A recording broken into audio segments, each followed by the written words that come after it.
Pancasila dan Mencapat Kalima Pancer. Halaman 103 sampai dengan 105. Pancasila itu berfilosofi harmoni, bukan dominasi. Pancasila adalah kerukunan nasional dan kerukunan dunia. Harmoni menyelaraskan yang berbeda-beda dan bertentangan sifat-sifatnya dalam hidup rukun, damai, dan produktif dalam ketuhanan yang Maha Esa. Pancasila adalah mencapat kalima pancer, 4 kiblat, kuaternitas yang memusat, sentripetal, dan menyebar, sentrifugal, ke satu pusat, ketuhanan yang Maha Esa, kualitas transenden di tengah manusia Indonesia. Karena itu, Pancasila dimulai dengan sila ketuhanan yang Maha Esa, menandakan kehadiran yang esa pada manusia yang beragam. Di mana ada yang esa, di situ ada harmoni. Ketuhanan yang Maha Esa adalah pusat, pancer. Dan pancer itu suci. Dibaca secara sentrifugal, menyebar, yang suci menyebar ke seluruh manusia dalam bentuk berkat, hadir dalam dunia perbedaan manusia sehingga dalam Tuhan yang Maha Esa hadir kerukunan, saling mencintai, tak ada perseteruan maupun saling membinasakan. Berkembangnya kerukunan, saling menghargai, saling menghidupi, pertanda hadirnya Pancasila. Secara sentripetal, memusat, semua perbedaan diharmonikan, dirukunkan, didamaikan, dalam gerak naik, asen, yang dilakukan oleh manusia sendiri. Keterikatan sosial, kuaternitas mencapat, 4 kiblat adalah pasangan perbedaan yang sifatnya saling berseberangan. Sebagai individu, manusia itu bebas. Tetapi, dalam hidup bersama, manusia tidak bebas, ada keterikatan sosial. Kebebasan individu dan keterikatan sosial, kebebasan kelompok dan keterikatan nasional, kebebasan berbangsa dan keterikatan internasional merupakan pasangan realitas. Begitulah hidup sejak ada manusia di bumi. Kebebasan semau gue akan merusak hidup bersama, sebaliknya pengungkungan sosial akan merusak kebebasan individu. Dalam sejarah Indonesia, hal ini berulang kali terjadi. Mengapa? Karena mereka melupakan pancer, ketuhanan yang Maha Esa. Hampir semua agama mengajarkan kebijaksanaan transenden itu, lakukan apa yang orang lain ingin lakukan padamu. Jangan lakukan yang orang lain tidak ingin lakukan padamu. Jangan memfitnah jika kamu sendiri tidak mau difitnah. Subjek menempatkan diri sebagai objek.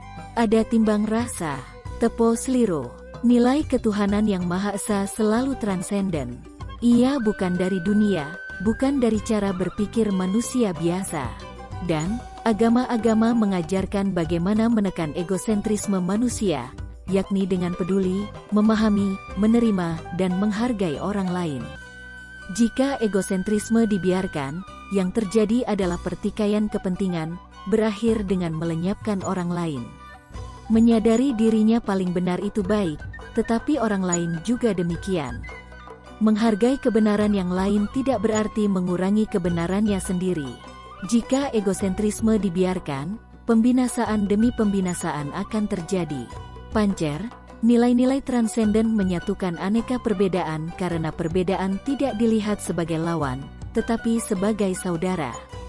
Perbedaan dalam keluarga dapat disatukan karena saudara sedaging. Perbedaan antar golongan dapat disatukan karena satu bangsa. Perbedaan antara bangsa-bangsa disatukan karena satu umat manusia. Kita semua makhluk Tuhan yang diciptakan berbeda-beda. Perbedaan adalah kodrat manusia. Penyeragaman melawan kodrat. Keseragaman manusia ada di wilayah transenden, ketuhanan yang Maha Esa.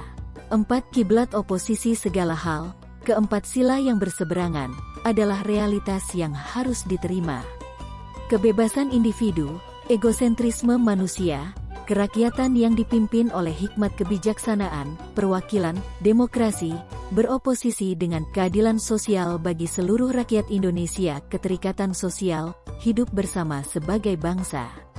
Analog dengan itu adalah kebebasan individu bangsa, persatuan Indonesia, beroposisi dengan internasionalisme, bangsa-bangsa di dunia, kemanusiaan yang adil dan beradab. Bangunan pikiran.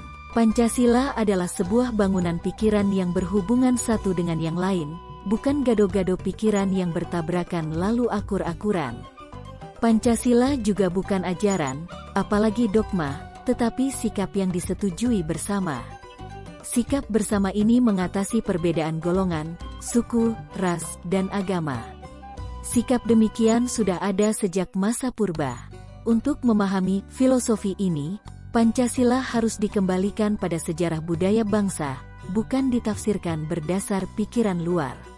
Sikap Pancasilais, mencapat kalimat pancer, harmoni oposisi-oposisi, telah jalan berabad-abad di Indonesia secara membisu, implisit. Tidak pernah terjadi pertempuran antar suku, antar agama, antar ras di Indonesia yang melibatkan massa. Kasus-kasus memang terjadi, tetapi bukan gejala budaya. Mengapa semua itu terjadi justru saat Pancasila dimaklumkan secara eksplisit? Pancasila tidak dibaca secara Indonesia. Pancasila itu ada di atas aneka perubahan. Sikap Pancasila adalah eling dan waspodo, selalu cepat tanggap. Pancasila adalah sikap kreatif. Solusi Pancasila berbeda-beda untuk masalah yang sama dalam zaman yang berbeda. Metode Pancasila tahun 1945 tentu berbeda dengan Pancasila tahun 2005 karena ada perubahan-perubahan yang harus diterima. Perubahan adalah keniscayaan. Menempatkan Pancasila sebagai dogma berarti mengingkari diri sendiri. Pancasila tidak berubah sepanjang menyangkut sikap harmoni rukun. Pasangan-pasangan oposisi dilihat sebagai kawan, saudara sebangsa, saudara seumat manusia. Antitesis Pancasila adalah bahwa dunia dan manusia tidak berubah sejak munculnya dogma. Perbedaan bukan hanya bersifat ruang, tetapi juga waktu. Perubahan itu sendiri adalah waktu. Apakah Indonesia tidak berubah karena Pancasila dijadikan dogma? Apakah Indonesia akan berubah tanpa Pancasila? Apakah Indonesia akan berubah sesuai sikap Pancasila?